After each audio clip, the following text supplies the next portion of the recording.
Okay, my beautiful friends, it is Sunday, June 20th, 2021. This is my newest segment of Markets, a look ahead. Okay, with this particular episode and this week coming, we have to watch a few things. And I'm going to lay out for you the most logical course of where this market is going to go.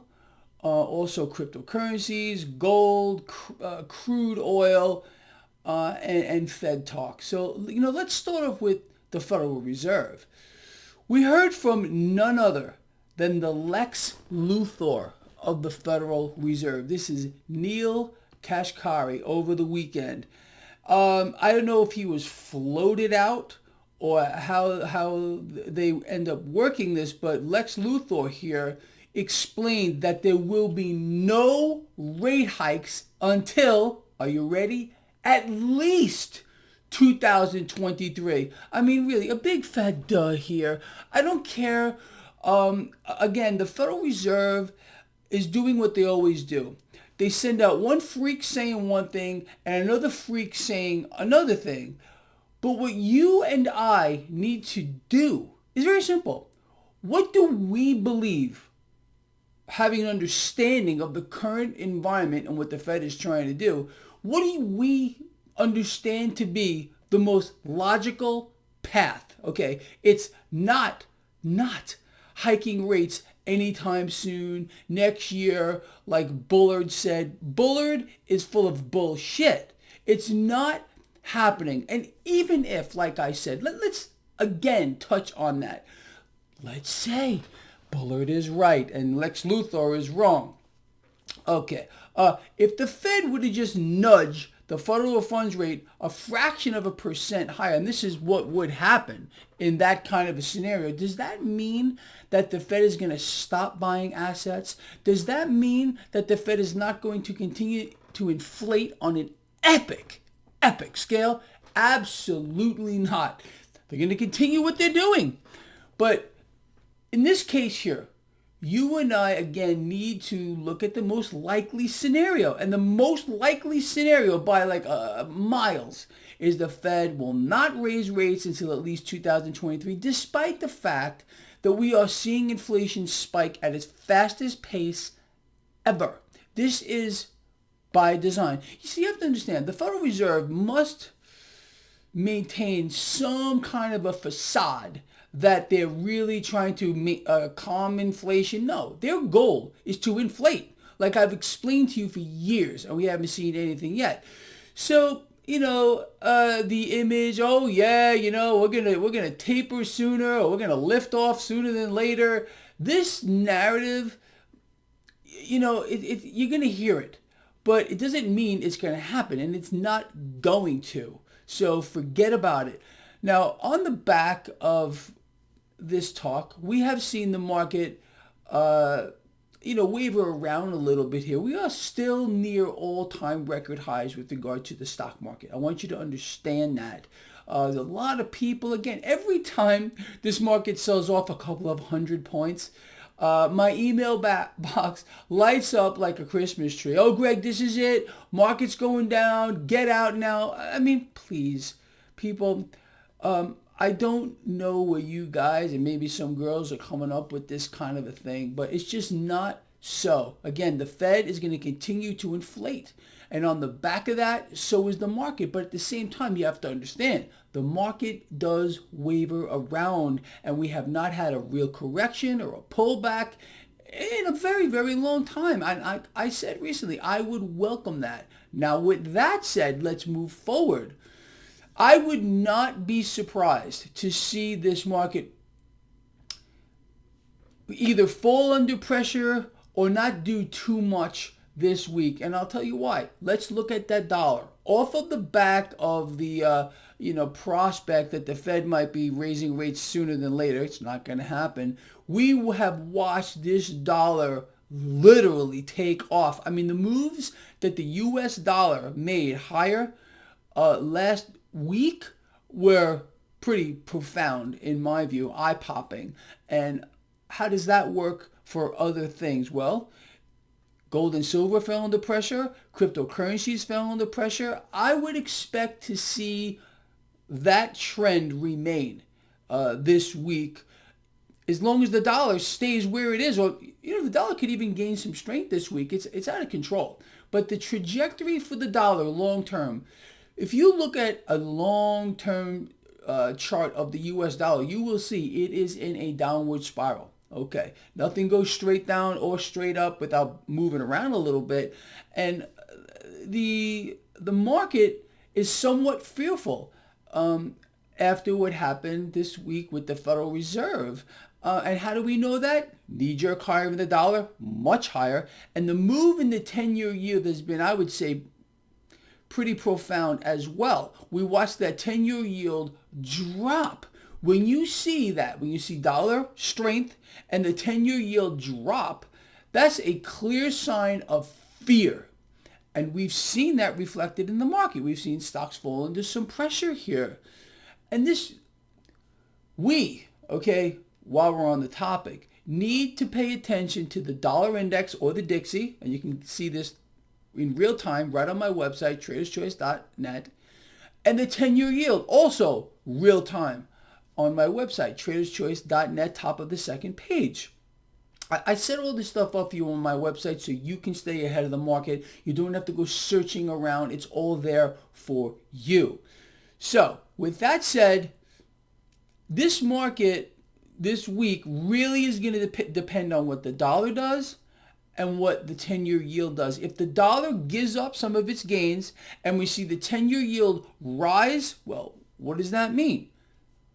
Cash is moving into equities yet again. And I am relatively certain here, in fact, I would say 100% certain, that this bull run, this engineered fake dog shit run in the stock market is not over. Not by a long shot. And if we get more Federal Reserve creatures coming out like Lex Luthor, Neil Kashkari saying no rate hike until at least 2023, well, the market's going to like that. The market is insane. And it must constantly be reassured that the Fed is going to continue to buy it all. Because again, we have an economy, it is cratering. Our debt to GDP ratio is hyper ballooning and it's not going to stop. So in aggregate, our economy is crashing. It is absolutely crashing. We have a massive issue with inflation, and that's also spooking the market. The market understands that if we're seeing inflation like we're seeing now, and it's going to continue, okay, that's going to put more pressure on consumers who are already leveraged beyond their eyeballs. You understand? Consumer debt, household debt, personal debt at all-time record highs, people. This is not going to stop. There's a bunch of desperate people out here who are borrowing and borrowing and borrowing some more just to maintain whatever lifestyle they would like to live. And unfortunately, this is a horrible feedback loop that is going to lead these people into a state of debt slavery like they have never seen before. And that's the goal here. The goal of the central banks, especially the Fed, is to create debt slavery on an unimaginable scale. The United States, the largest debtor nation in the history of the world, our debt to GDP ratio continues to hyperballoon. It's not going to stop. Deficits, ballooning. I mean, this is the way it's going to go. And none of this is by accident. Everything you're seeing here has been well thought out in advance. The Federal Reserve is implementing their exact plan and they're not deviating from it. Despite the fact that, you turn on any of the mainstream financial channels, any of them at all, and they're all talking about inflation. And what's the Fed doing? Issuing debt through one door, buying it through another door. That mechanism is massively inflationary. They're not going to stop. Even if people, like I said, hypothetically, let's say tomorrow, let's just throw this out there. Market opens and all of a sudden there's a big announcement that the Fed is going to raise the federal funds rate a 0.25 percentage point. What would that mean? Does that mean the Fed is stopping their inflation creation machine? No, they would barely be slowing it down at all. So you tell me yet again, where's the stock market going? Where's the dollar going? You understand? But again, you always get these kind of knee-jerk reactions in the market, and I'm not sure it's done. Again, you and I are going to know when this is done is when the dollar begins to fall yet again, and the 10-year yield begins to rise. Let's move on a little bit here. Crude oil. Crude oil, the lifeblood of the military-industrial complex, is just around $71 a barrel right now. Has no price discovery mechanism, should not be here in any way, shape, or form, but it is. That mechanism is going to stay in place. And it's going to continue to fuel the energy sector. It's going to continue to fuel the financial sector. Banks, the financial sector did take a hit this week, which is kind of ironic. Think about it. In a rising rate environment, if the market really believed that the Fed was going to start raising rates, how would that work for the banks? Well, it would be a positive for the banks. But meanwhile, banks fell under pressure. You see what I'm talking about here? The mechanism is just so twisted. But again, in my view, there's a buying opportunity. You know that. Across the board with regard to gold and silver that are under a little bit of pressure. Cryptos are under pressure. Markets are under pressure right now. That's it. To me, look, I'm a long-term perspective guy. You all know that. I'm a macro guy. I look at things from a big picture perspective. And then I kind of narrow in and I say, okay, what are the most likely scenarios for X, Y, and Z looking down the pike a little bit here, okay? I am not a day trader. You all know that, okay? I think at this particular time. And you know, just talking about trading real quick, if you are a member or someone who has joined my newsletter, there is a link in the description of this video. It's free. I send out stock picks, as you all know, and I lay out how to play these things. On the very top, I write, okay, this is how you can play them. You can buy calls, okay?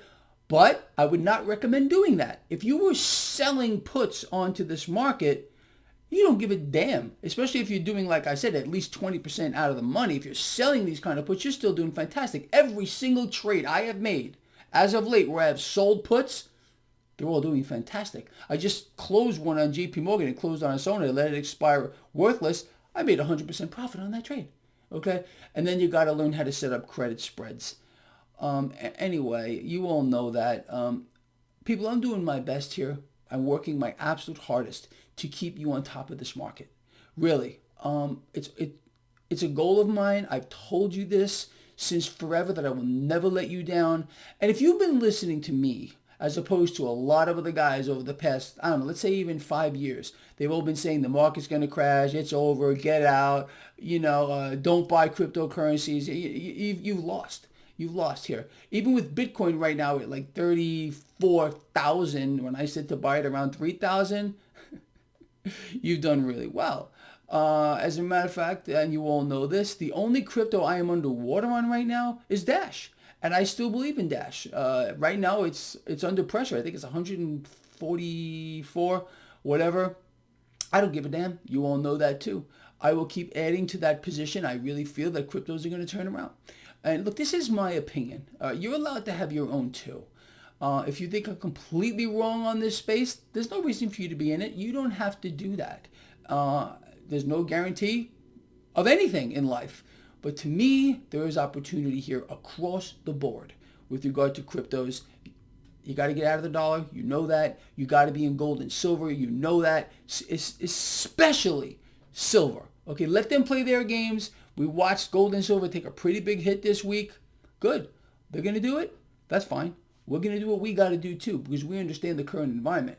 A hyperinflationary environment. I'm referring to central banks who are hyperinflating. The Federal Reserve's balance sheet is now over $8 trillion. And this is going to double moving forward because the Fed, their goal is to continue to inflate. They're going to continue to issue debt, buy debt, and that's it. That's the whole thing in a nutshell. All right, people, kind of a long video here, but very important. Please do place a comment here. Let me know what you think about what I've covered here. And I will see all of you in the morning. It's going to be a very interesting week. And that's the one thing I love about the market is its uncertainty. You know what I mean? You sit here and you kind of make your best assessment of the situation and try to see how it plays out. And most of the time, if you've been following my work for any length of time, you will see that what I say generally plays out to be true. All right, people. This guy loves you a lot. Have a great Father's Day. Wow, happy Father's Day to all of you dads out there. I'm a dog father. I got 3 little creatures that are running around my house, and I love them all. All right, look, I'm out here. See you in the morning.